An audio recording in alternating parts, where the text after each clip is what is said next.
अरे साहब आजकल क्या है कि दाढ़ी वालों को देखते रहते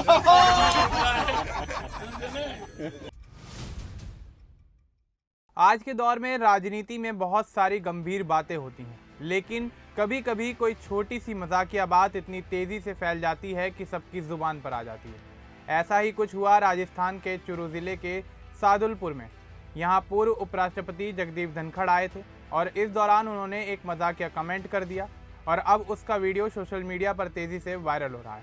उन्होंने कहा कि दाढ़ी वालों को देखते ही मैं डर जाता हूँ, और ये बात उन्होंने इतने प्यारे और हंसते हुए अंदाज में कही कि सुनकर लोग मुस्कुरा उठे। लेकिन साथ ही कुछ लोग इसे गंभीरता से भी ले रहे हैं और अलग अलग मतलब निकाल रहे हैं। तो आइए आगे बढ़ते हैं और आपको बताते हैं कि आखिर क्या है ये पूरा मामला। सबसे पहले आपको बता दें कि जगदीप धनखड़ राजस्थान के एक बहुत बड़े और सम्मानित नेता रहे हैं।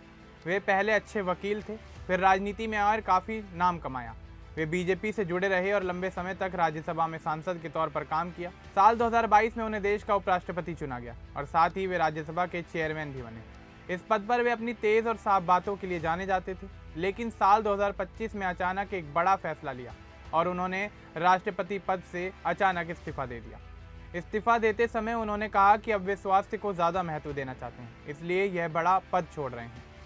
उन्होंने कभी कोई गंभीर बीमारी का नाम नहीं लिया, बस इतना ही कहा कि सेहत का ख्याल रखना बहुत ज़रूरी है और अब वे अपना ध्यान इसी पर देना चाहते हैं। इस्तीफा देने के बाद जगदीप धनखड़ दिल्ली से राजस्थान लौट आए और अपने घर में ज़्यादा समय बिता रहे थे। अब वे पुराने दोस्तों, रिश्तेदारों और अन्य लोगों से मिलते थे, पुरानी यादें ताज़ा करते थे और कभी कभी बहुत मजाकिया अंदाज में बातें भी कर देते थे। उनकी बातों में हमेशा एक अलग चटपटा और मज़ेदार स्वाद रहता था, जो सुनने वालों को कभी हंसाता था और कभी सोचने पर मजबूर कर देता था। 26 फरवरी को जगदीप धनखड़ सादुलपुर पहुंचे। सादुलपुर राजस्थान के चुरू जिले का एक छोटा सा कस्बा है, जहां वे कांग्रेस के सांसद राहुल कसवां के घर गए थे। वे राहुल कसवां के पिता राम सिंह कसवां और उनकी मां कमला कसवां की तबीयत का हाल जानने और उन्हें ढांढस बंधाने के लिए उनके घर पहुंचे थे। राम सिंह कसवां खुद भी पहले सांसद रह चुके हैं और पूरे इलाके में बहुत सम्मानित और प्यारे व्यक्ति माने जाते हैं। धनखड़ का परिवार और कसवा परिवार पुराने दिनों से एक दूसरे से जुड़े हुए हैं। दरअसल जगदीप धनखड़ की भतीजी राहुल कसवां की पत्नी है, यानी उनका इस परिवार से पारिवारिक नाता है, इसलिए यह मुलाकात बहुत नज़दीकी थी। कुछ रिपोर्ट्स और लोगों की बातों में यह भी कहा गया है कि धनखड़ साहब की भतीजी राहुल कसवा की पत्नी है, यानी दोनों परिवारों के बीच खून का रिश्ता है। इसी वजह से यह मुलाकात सिर्फ औपचारिक नहीं थी, बल्कि बहुत नज़दीकी, गर्मजोशी से भरी और दिल से दिल तक पहुंचने वाली थी। वहां पहुंचते ही बहुत सारे लोग इकट्ठा हो गए। समर्थक, स्थानीय निवासी, पुराने जानने वाले और कार्यकर्ता सब धनखड़ का स्वागत करने के लिए आए थे। धनखड़ ने सबके साथ बहुत प्यार से हाथ मिलाया, हर किसी से बातचीत की, पुरानी यादों को ताज़ा किया और माहौल को इतना अच्छा बना दिया कि चारों तरफ खुशी और हंसी मजाक का माहौल बन गया। लोग उनके साथ पुरानी कहानियां साझा कर रहे थे और पूरा वातावरण ऐसा लग रहा था जैसे कोई बड़ा पारिवारिक मिलन हो रहा हो। स्वागत के दौरान एक व्यक्ति जगदीप धनखड़ के पास आए। धनखड़ ने उस व्यक्ति को देखते ही मुस्कुराते हुए कहा कि अच्छा हुआ तुमने दाढ़ी नहीं रखी। नहीं, रुकिए, दाढ़ी वालों को देखते ही मैं डर जाता हूँ। फिर उन्होंने और मजाक में कहा, मेरा ओएसडी भी अपनी दाढ़ी से मुझे डराता है। ओएसडी यानी ऑफिसर ऑन स्पेशल ड्यूटी, जो उनके साथ काम करने वाले उनके स्टाफ का एक सदस्य होता है। धनखड़ साहब ने यह पूरी बात इतने हल्के और मजाकिया और प्यारे लहजे में कही कि आसपास खड़े लोग जोर जोर से हंस पड़े। वे खुद भी खुलकर हंस रहे थे। उनका चेहरा खुशी से चमक रहा था। यह बिल्कुल भी गुस्सा या नाराज़गी वाली बात नहीं लग रही थी, बल्कि बस एक हल्की फुल्की चुटकी थी, जैसे दोस्तों के बीच अक्सर होता है। ठीक उसी पल किसी ने यह पूरा मज़ेदार सीन अपने मोबाइल में रिकॉर्ड कर लिया। वीडियो बहुत छोटा सा था, लेकिन इतना मज़ेदार और दिलचस्प कि सोशल मीडिया पर आते ही इस वीडियो ने आग लगा दी। लोग इसे एक दूसरे के साथ शेयर करते गए, कमेंट्स में अपनी राय लिखते गए। कुछ ने लिखा कि धनखड़ साहब का अंदाज़ तो कमाल का है, कितना प्यारा और नेचुरल तरीका है मजाक करने का। कुछ लोगों ने उनका मजाक भी उड़ाया, तो कुछ ने इसे गंभीरता से लेकर अलग अलग मतलब निकालने की कोशिश की। इस तरह एक छोटी सी बात ने पूरे माहौल को हंसी से भर दिया। वीडियो तेज़ी से वायरल होकर हर किसी की ज़ुबान पर चढ़ गया है।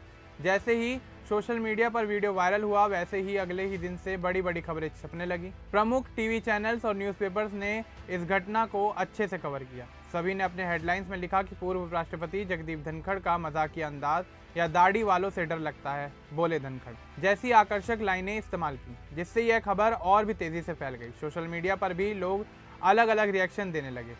कुछ लोगों ने इसे पूरी तरह मजाक माना, और कहा कि धनखड़ साहब तो ऐसे ही बात करते हैं, उनका अंदाज हमेशा से चटपटा और हल्का फुल्का रहा है, इसमें कोई गहरा मतलब नहीं है। वहीं कुछ अन्य लोगों ने इसे गंभीरता से लिया और कहा कि शायद यह किसी बड़े नेता या प्रधानमंत्री नरेंद्र मोदी की तरफ इशारा है, क्योंकि मोदी जी भी दाढ़ी रखते हैं। हालांकि प्रधानमंत्री नरेंद्र मोदी की दाढ़ी छोटी सी है और साफ सुथरी है, लेकिन कुछ लोग ऐसे ही मतलब निकालकर चर्चा करने लगे। कुछ यूजर्स ने कमेंट में लिखा कि धनखड़ साहब ने इस्तीफा देकर अब पूरी आज़ादी से बोलना शुरू कर दिया है, अब वे बिना किसी दबाव में अपने मन की बात कह रहे हैं। दूसरी तरफ कुछ लोगों ने साफ कहा कि यह तो बस एक मजाक है, इसे राजनीति में घसीटने की ज़रूरत नहीं है। कुछ ऐसे ही छोटे छोटे जोक्स से ही माहौल हल्का रहता है, लेकिन धनखड़ की तरफ से इस पूरे मामले पर कोई आधिकारिक बयान या सफाई नहीं आई। वे शायद इसे बहुत हल्के में ले रहे हैं और इसे एक साधारण मजाक ही मान रहे हैं, जिसे ज़्यादा तूल देने की ज़रूरत नहीं समझते। इस तरह से यह एक छोटा सा वाकया पूरे देश में चर्चा का विषय बन गया, जहां लोग हंस भी रहे हैं और सोच भी रहे हैं। उस मुलाकात के दौरान धनखड़ ने अपने इस्तीफे के बारे में भी सबके सामने खुलकर बातचीत की। उन्होंने साफ और दो टूक शब्दों में कहा कि मैंने इस्तीफा सिर्फ स्वास्थ्य के लिए दिया है। उन्होंने जोर देकर कहा कि मैंने कभी यह नहीं कहा कि मैं कोई गंभीर बीमारी से ग्रसित हूँ, बस अब मैं अपनी सेहत को सबसे ज़्यादा महत्व दे रहा हूँ और इसी वजह से पद छोड़ने का फैसला किया। उन्होंने आगे कहा कि सबको अपनी सेहत का पूरा ख्याल रखना चाहिए, क्योंकि सेहत ठीक रहेगी तभी जीवन में कुछ अच्छा चलता रहेगा। उन्होंने यह भी कहा कि मैंने अपने पूरे करियर में कभी लापरवाही नहीं की और हमेशा ईमानदारी के साथ अपना पूरा काम किया। ये सारी बातें उन्होंने कस्बा परिवार की तबीयत के बारे में चर्चा करते हुए कही। इसी वजह से जगदीप धनखड़ खास तौर पर उन्हें देखने और उनका मनोबल बढ़ाने गए थे। उन्होंने कहा कि अब उम्र हो गई है, शरीर साथ नहीं देता, कमज़ोर होने लगता है, इसलिए छोटी छोटी बातों का भी ध्यान रखना बहुत ज़रूरी हो जाता है। वहाँ मौजूद लोग उनकी बातों से काफ़ी ज़्यादा प्रभावित हुए, क्योंकि यह सिर्फ औपचारिक बातचीत नहीं थी, बल्कि एक समझदार और अनुभवी इंसान की सलाह और चिंता थी। उन्होंने कस्बा परिवार को ढांढस बधाया और कहा कि सब कुछ ठीक हो जाएगा। इस तरह मुलाकात में गंभीर मुद्दों पर बात होने के साथ साथ परिवार जैसा और प्यार और देखभाल का माहौल बना रहा। कुछ लोग इस घटना पर खूब हंस रहे हैं और कह रहे हैं कि धनखड़ ने तो कमाल का मज़ा ले लिया, जैसे कोई पुराना दोस्त सबके साथ चुटकी ले रहा। वे कहते हैं कि वीडियो देखकर दिल खुश हो गया, क्योंकि इतने बड़े आदमी ने इतने हल्के अंदाज में जो बात कही है वो वाकई बेहद अच्छी है। वहीं कुछ लोग इसे गंभीरता से ले रहे हैं और मान रहे हैं कि यह मजाक नहीं बल्कि किसी खास दाढ़ी वाले की व्यक्ति की तरफ इशारा है। वे सोचते हैं कि धनखड़ साहब ने इस्तीफा देने के बाद अब खुलकर ऐसी बातें कहनी शुरू कर दी हैं, शायद किसी बड़े नेता या किसी खास व्यक्ति पर उन्होंने तंज कसा है। कुछ और लोगों ने कहा कि धनखड़ बिल्कुल आज़ाद हो गए हैं, पद का बोझ नहीं है, तो वे खुलकर बोलेंगे और आगे आगे क्या क्या मज़ेदार और तीखी बातें करेंगे, यह देखना दिलचस्प होगा। लेकिन ज़्यादातर लोग इस पूरी बात को सिर्फ एक मजाक नहीं मान रहे हैं। उनका कहना है कि धनखड़ साहब का अंदाज तो हमेशा से ही ऐसा रहा है, कभी वे बहुत गंभीर होकर अपनी बात रखते हैं तो कभी ऐसे हल्के फुल्के मजाक कर देते हैं कि सब हंस पड़ते हैं। उनकी यह पुरानी आदत है, इसलिए इसे ज़्यादा राजनीति के गहरे मतलब वाला नहीं समझना चाहिए। लोग कहते हैं कि छोटे छोटे मजाक से ही माहौल हल्का होता है और सबके चेहरे पर मुस्कान आ जाती है। दोस्तों, ये छोटी सी घटना हमें बताती है कि जीवन में हंसी मजाक कितना ज़रूरी है। बड़े बड़े पद पर बैठे लोग भी दिल से आम इंसान जैसे मजाक कर सकते हैं और लोगों को खुश कर सकते हैं। अरे साहब, आजकल क्या है कि दाढ़ी वालों को देखते रहते धनखड़ ने बस एक छोटे से कमेंट से पूरे माहौल को हंसी से भर दिया, सबके चेहरे पर मुस्कान बिखेर दी, साथ ही वे खुद खबरों में छा गए। उनकी यह बात इतनी प्यारी और हल्की थी कि लोग अब इसे याद करके मुस्कुरा रहे हैं। और हाँ, जिन दोस्तों ने दाढ़ी रखी हुई है, आप बिल्कुल भी मत डरिए, धनखड़ साहब ने तो सिर्फ मजाक में ही बात कही है, इसमें कोई गंभीर मतलब नहीं था, बस एक प्यारा सा जोक था जो सबको हंसाने के लिए था। फिलहाल इस खबर में इतना ही। बाकी देश और दुनिया से जुड़ी तमाम बड़ी अपडेट्स के लिए हमारे चैनल को सब्सक्राइब करना ना भूलें। धन्यवाद।